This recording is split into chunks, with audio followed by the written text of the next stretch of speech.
같이 기도함으로 새벽기도 시작하겠습니다. 하나님 아버지, 아버지의 말씀이 우리 가운데 인도함이 되고 빛이 되고 나침반이 되고 오늘을 살아갈 수 있는 하나의 만나가 되어 영적 양식을 채워주셔서 오늘도 하나님의 길로 가는데 부족함 없으며 하나님을 따라가는데 망설임 없는 믿음의 하루가 되게 하여 주옵소서. 예수님 이름 받들어 기도합니다. 아멘. 오늘 말씀은 예레미야 50장 11절에서 20절까지의 말씀입니다. 예레미야 50장 11절에서 20절까지의 말씀입니다. 나의 소유를 누략하는 자여, 너희가 즐거워하며 기뻐하고 타작하는 송아지같이 발굽을 구르며 군마같이 우는도다. 그러므로 너희 어머니가 큰 수치를 당하리라. 너희를 낳은 자가 치욕을 당하리라. 보라, 그가 나라들 가운데의 마지막과 광야와 마른 땅과 거친 계곡이 될 것이며 여호와의 진노로 말미암아 주민이 없어 황폐한 황무지가 될 것이라. 바벨론을 지나가는 자마다 그 모든 재난에 놀라며 탄식하리로다. 바벨론을 둘러 대열을 벌이고 활을 당기는 모든 자여, 화살을 아끼지 말고 쏘라. 그가 여호와께 범죄하였음이라. 그 주위에서 고함을 지르리로다. 그가 항복하였고 그 요새는 무너졌고 그 성벽은 허물어졌으니 이는 여호와께서 그가 행한 대로 그에게 내리시는 보복이라. 그가 행한 대로 그에게 갚으시는도다. 파종하는 자와 추수 때에 낫을 잡은 자를 바벨론에서 끊어버리라. 사람들이 그 압박하는 칼을 두려워하여 각기 동족에게로 돌아가며 고향으로 도망하리라. 이스라엘은 흩어진 양이라 사자들이 그를 따르도다. 처음에는 아수르 왕이 먹었고 다음에는 바벨론의 느부갓네살 왕이 그의 뼈를 꺾도다. 그러므로 만군의 여호와 이스라엘의 하나님이 이와 같이 말하노라. 보라, 내가 아수르의 왕을 벌한 것 같이 바벨론의 왕과 그 땅을 벌하고 이스라엘을 다시 그의 목장으로 돌아가게 하리니 그가 갈멜과 바산에서 양을 기를 것이며 그의 마음이 에브라임과 길르앗산에서 만족하리라. 여호와의 말씀이니라. 그날 그때에는 이스라엘의 죄악을 찾을지라도 없겠고 유다의 죄를 찾을지라도 찾아내지 못하리니 이는 내가 남긴 자를 용서할 것임이라. 아멘. 오늘은 바벨론의 멸망에 대한 예언이고 선포입니다. 50장 초반부터 바벨론이 북녘에서 오는 한 민족에게 의하여 멸망할 거다 라고 말씀하고 계세요. 바벨론의 멸망은 거꾸로 말하면 이스라엘 백성의 남유다의 포로된 사람들이 되돌아오는 귀환을 의미하고 또 가나안 땅에서 해방을 의미하기도 합니다. 바로 그때가 찾아오고 있고, 그리고 바벨론의 그 잔인함과 그 횡포에 대해서 하나님이 분명히 심판하실 때가, 그 대가를 치르게 하실 때가 올 것이다 라고 예언하는 거죠. 그래서 그날 바로 바벨론 멸망의 날을 이렇게 말씀하고 계세요. 세 번역으로 11절부터 12절입니다. 나의 소유 나의 백성을 노략한 바벨로니아야, 너희는 그저 즐거워하고 기뻐서 뛰는구나. 너희는 그저 초원의 송아지처럼 뛰어다니고 힘센 말처럼 소리를 지르는구나. 그러므로 너희의 어머니 바벨론 도성이 크게 수치를 당할 것이며 너희를 낳은 여인이 치욕을 당할 것이다. 보아라, 이제 바벨로니아는 온 세상에서 가장 뒤떨어진 나라, 메마르고 황량한 사막이 될 것이다. 바로 남유다 하나님의 백성을 도륙하고 그들의 소유를 빼앗고 즐거워하며 기뻐하는 그 잔인함에 대해서 분명히 대가를 치르게 되고야 말 것이다 라고 말씀하시죠.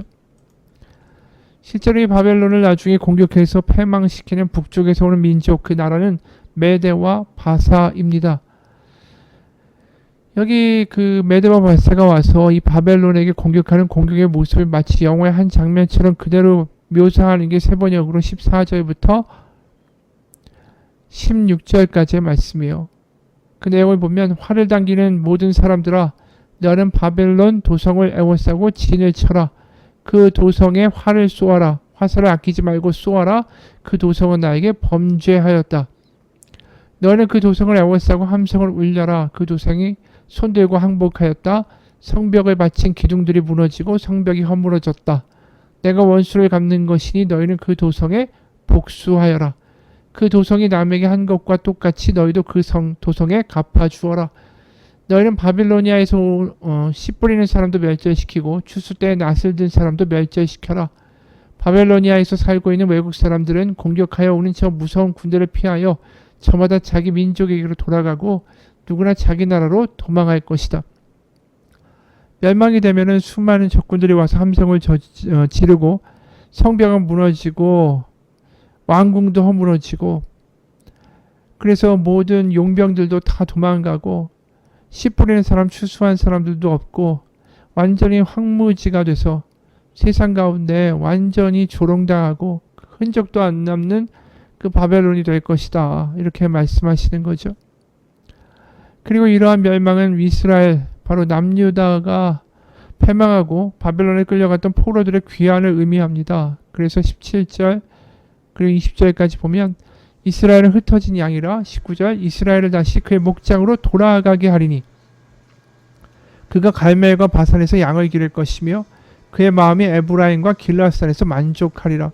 여호와의 말씀이니라. 그날 그때에는 이스라엘의 죄악을 찾을지라도 없겠고 유다의 죄를 찾을지라도 찾아내지 못하리니 이는 내가 남긴 자를 용서할 것임이라. 바로 여기 보면 이스라엘은 흩어진 양이고 이스라엘이 그의 목장으로 돌아간다는 것은 바로 바벨론에 끌려간 남유다의 포로들을 의미합니다. 우리가 이미 앞서 본 것처럼 애굽으로 돌아갔던 남유다의 유민들은 분명히 하나님께서 다시 바벨론으로 아니면 가나안으로 돌아오라고 말씀하셨고 바벨론은 적대적으로 애굽에 가서 거기에서 머물면서 안전할 거라고 믿지 말라. 애굽도 도륙당할 것이다. 이 여러 차례 경고하신 바가 있죠. 그러니까 이 바벨론에 끌려가거나 바벨론 통치하에서 살아남은 이 남유다의 백성들을 하나님은 끝까지 지키시고 그들의 죄악을 용서하시겠다라고 말씀하시는 거예요. 그러니까 하나님의 뜻은 분명한 거죠. 바벨론에 복속되고 바벨론에 섬기고 그리고 나라가 망하고 바벨론에 끌려간다 할지라도 거기서 하나님을 다시 한번 기억하며 제2의 출애굽을 만들어내는 백성들, 다시 하나님이 출애굽 때 만들어낸 믿음의 백성을 다시 이 바벨론 유수 70년의 기간을 통하여 다시 한번 만들어내시겠다. 그것을 다시 한번 보여주시는 거죠. 그리고 70년의 때가 차게 되면 하나님은 메대와 바사를 보내셔서 그 바벨론을 멸망시키시고 남유다의 백성들을 다시 돌아오게 하고 그들은 완전히 회개되고 하나님밖에 없다라는 온전한 고백을 가지고 가나안 땅에 다시 심기워지는 새로운 포도나무가 될 것이다 라는 것입니다. 그래서 바벨론이 남유다를 패망시켰다 할지라도 결코 그것은 끝이 아닙니다. 하나님은 이런 고난과 징계를 통해서 이 이스라엘 특히 남유다의 우상 숭배와 약육강식의 애굽을 따라하는 이 못된 습성을 다 뜯어 고치시고 다시 돌이키게 하셔서 다시 하나님의 온전한 백성으로 하나님을 사랑하고 이웃을 사랑하는 그 자들로 그들을 빚어가시려는 하나님의 깊은 뜻이 있었다라는 것이죠. 그래서 신약에서도 사도 바울은 이런 말을 합니다. 고린도후서 1장 8절과 9절에 이런 말씀이 있어요. 형제들아 우리가 아시아에서 당한 환난을 너희가 모르기를 원하지 아니하노니 힘에 겹도록 심한 고난을 당하여 살 소망까지 끊어지고 우리는 우리 자신이 사형 선고를 받은 줄 알았으니 이는 우리로 자기를 의지하지 말고 오직 죽은 자를 다시 살리시는 하나님만 의지하게 하심이라. 그러니까 이 사도 바울도 수많은 고난과 역경을 겪으면서 고백하게 되는 최종 결론이 뭐냐 하면 우리로 자기를 의지하지 말고 오직 죽은 자를 다시 살리시는 바로 예수님을 부활시키시는 하나님만 의지하게 하심이라. 그러니까 고난을 통하여 이들이 뭘 경험하게 되냐면 사도 바울이 그리고 이스라엘도 결국 경험하는 게 뭐냐면 하나님밖에 없다라는 거죠.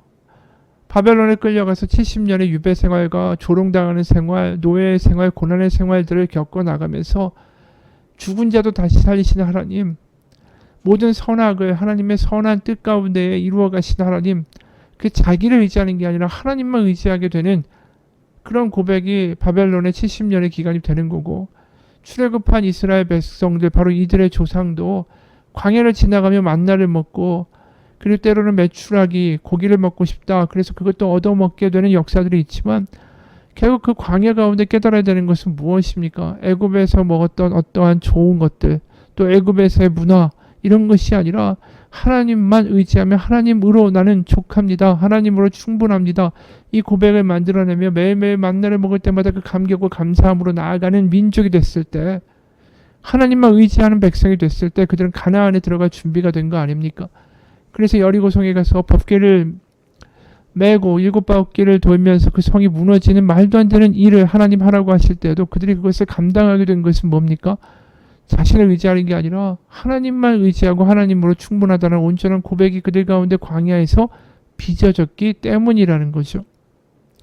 그러니까 광야 같은 고난, 또 이들에게 70년의 유배 생활의 환란은 결국 어떤 겁니까? 그들의 마음을 고치는 치료약이 되었다라는 것이죠. 우리가 우리의 삶 가운데 이러한 계기들이 있을 때 비로소 변화되는 경우들을 많이 보게 되죠.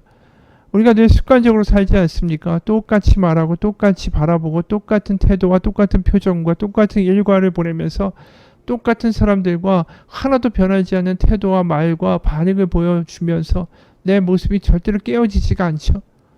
하나님이 우리를 깨어서 어떻게 보면 부수시고, 어떻게 보면 내려놓게 하시고, 깨어지게 하시고, 또 비워내게 하시면서 하나님의 새로운 것을 채워주시는 역사 가운데 이 고난과 어떻게 보면 어려움이라는 것이 존재한다라는 것입니다.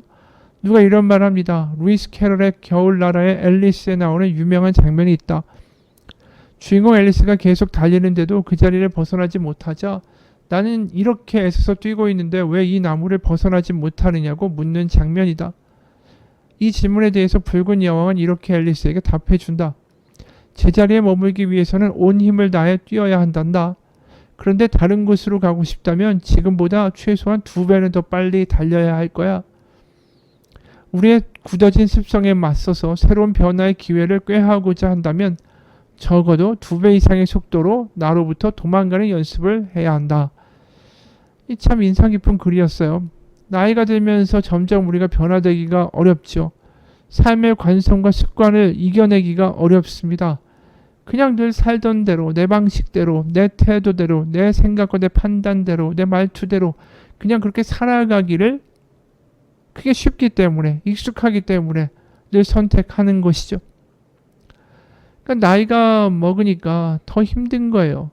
내가 경험이 많다 보니까 더 힘든 거예요.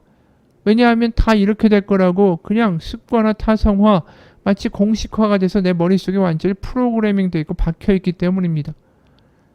그러다 보니까 변화되는 것이 아니라 자신이 생각하는 판단과 방식과 경험에 더 매달려요. 그걸로 모든 걸 해결해 보려고 하고 그걸로 사람들의 관계를 풀어보려고 하지만 그게 아니라는 거죠. 하나님 보실 때는 그 생각과 그 판단과 그 경험과 그 태도가 변화되어야 하는데 여전히 그것을 붙들고 있는 우리의 모습이 너무나도 하나님 볼 때 안타깝지 않으실까요? 바로 나의 생각과 나의 태도와 나의 말투와 나의 얼굴 표정과 나의 판단의 방식 때문에 주변 사람도 힘들게 하고 내 스스로도 그렇게 늘 자존심 상해하고 여전히 외로워하고 여전히 답답해하고 여전히 분노하고 있는 모습을 하나님 보실 때마다 바꿔주고 싶은 마음이 들지 않으시겠냐라는 거죠. 우리의 습관과 관성이 우리를 지배하는 그러한 삶에서 벗어나는 거, 그게 하나님이 우리 가운데 때로는 고난과 어려움을 주시는 이유가 아닐까 합니다. 사실 믿음도 마찬가지죠. 어느 순간에 믿음이라는 게 타성화가 되고 습관화가 되고 익숙해지죠. 기도도 매일 똑같은 기도하고 말씀 어떤 부분을 읽어도 똑같이 판단하고 똑같이 좋은 말씀이고 이런 뜻이구나, 내 생각 안에서 그 말씀을 그냥 이해해버리고 어떤 말씀을 읽어도 내 생각은 변하지 않고 똑같은 결론으로 이어지는 큐티의 모습들, 이게 다 우리의 믿음이 습관화, 타성화가 된 거죠. 그런 모습을 흔드는 거 오로지 외부의 충격과 어려움과 때로는 환난뿐입니다. 왜냐하면 그걸 당할 때 더 이상 내가 아는 지식과 경험과 과거의 습관과 나의 판단 능력으로는 그것을 헤쳐나갈 수가 없다는 것을 완전히 절감할 때가 바로 그때라는 거죠. 내가 가진 것으로 해결이 안 되는구나. 내가 가진 경험과 내가 가진 판단과 내가 가진 지식과 내가 가진 어떤 생각과 계획으로는 이 환난과 어려움을 이겨낼 능력이 없구나. 그걸 인정하게 될 때 우리가 읽었던 고린도후서 1장 9절의 말씀처럼 우리로 자기를 의지하지 말고 오직 죽은 자를 다시 살리시는 하나님만 의지하게 하심이라. 이 일이 벌어진다라는 거죠. 그렇기 때문에 우리가 어려움과 환난 가운데 있다면 거꾸로 거기를 벗어나는 길도 분명할 수밖에 없죠. 바로 내가 늘 바라보던 방식과 습관과 나의 태도와 나의 법칙과 나의 경험을 내려놓고 이제 하나님 나에게 새로운 것을 알려주옵소서. 마치 어린아이같이 되지 아니하면 천국에 들어가지 못한다는 그 말씀처럼 하나님 저 아는 게 없습니다. 하나님 제 안에 살아계셔서 제 대신에 말씀해 주시고 제 대신에 무엇이 옳은지 알려주시고 새롭게 보게 하시고 새롭게 판단하게 하시고 새롭게 말하게 하시고 반응하게 하여 주옵소서. 이 고백들이 매일매일 우리 삶 가운데 철저하게 진심으로 우리의 뱃속 깊숙이 고백하게 될 때에 우리는 새롭게 환경과 주변을 바라보면서 드디어 환난과 어려움을 이겨낼 시발점을 찾게 되죠. 이 고난이 어떻게 보면 도착점이나 하나님의 목적지가 아니기 때문에 우리가 그렇게 하나님을 의지하게 되며 하나님이 우리를 새롭게 하시는 것을 간절히 구하는 마음이 우리 가운데 고백이 되게 될 때 하나님은 이미 고난 가운데 우리 가운데 성취하고자 하시는 것들을 이루신 거죠. 그럼 반드시 하나님은 세기를 열어주시고 우리의 눈에 새로운 것들이 보여지게 하시고 또 새로운 소망과 새로운 말과 새로운 어떤 것들이 주변으로부터 보여지기 시작하는 이 장님이 소경의 눈을 뜨는 역사들이 일어나게 된다라는 것입니다. 포로로 끌려갔던 이스라엘 백성들이 이제 자신들의 관성하고 습관화된 믿음에서 벗어났을 거 아닙니까? 매일 성전에 가서 또 예배하면서도 또 밖에 나가서는 갑질하고 우상 숭배 동시에 하고 이런 것들이 완전히 다 포로로 끌려갔을 때 무너졌겠죠.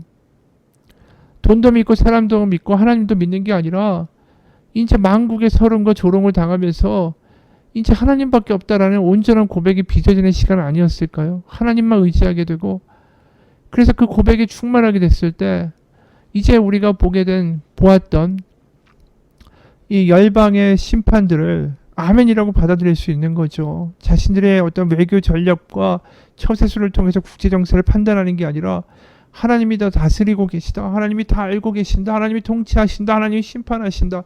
그 고백이 이 열방의 심판에 대한 이 모든 말씀이 뱃속 깊숙이 아멘하게 될 때 어떤 일이 벌어집니까? 그들이 영원히 끝나지 않을 것 같았던 포로 생활에서 해방되는 역사가 있었던 거죠.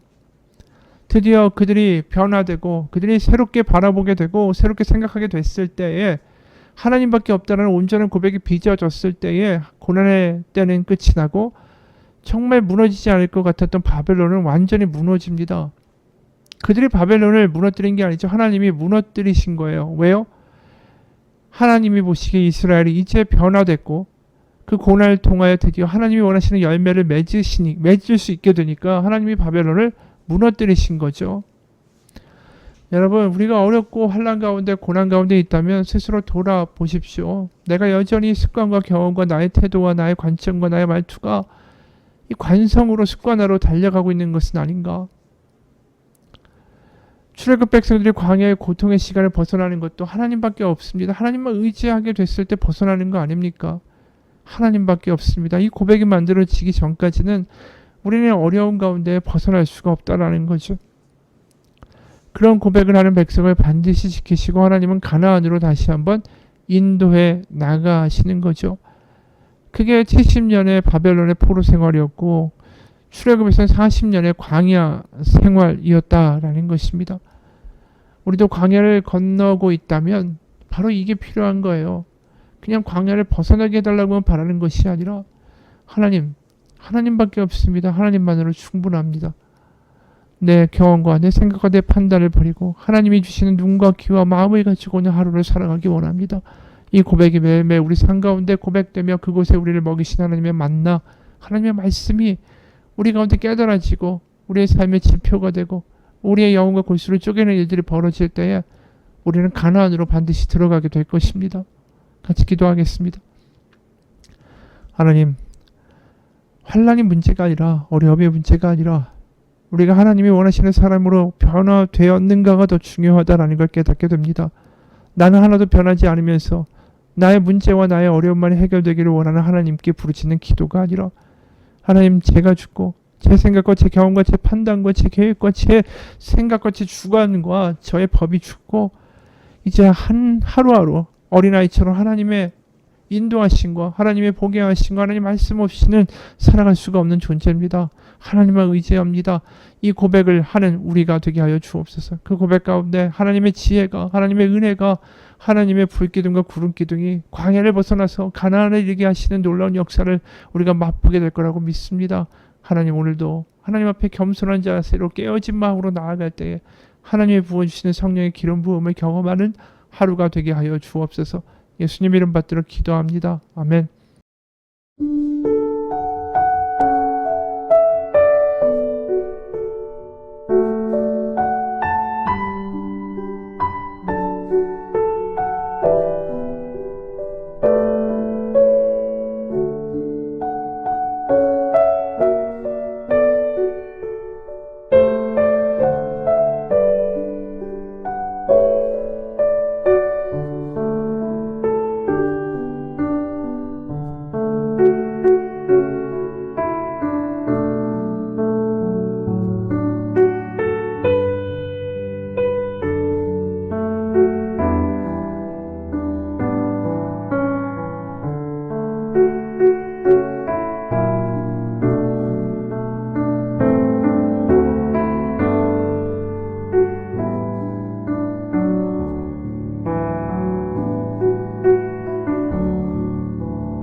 네.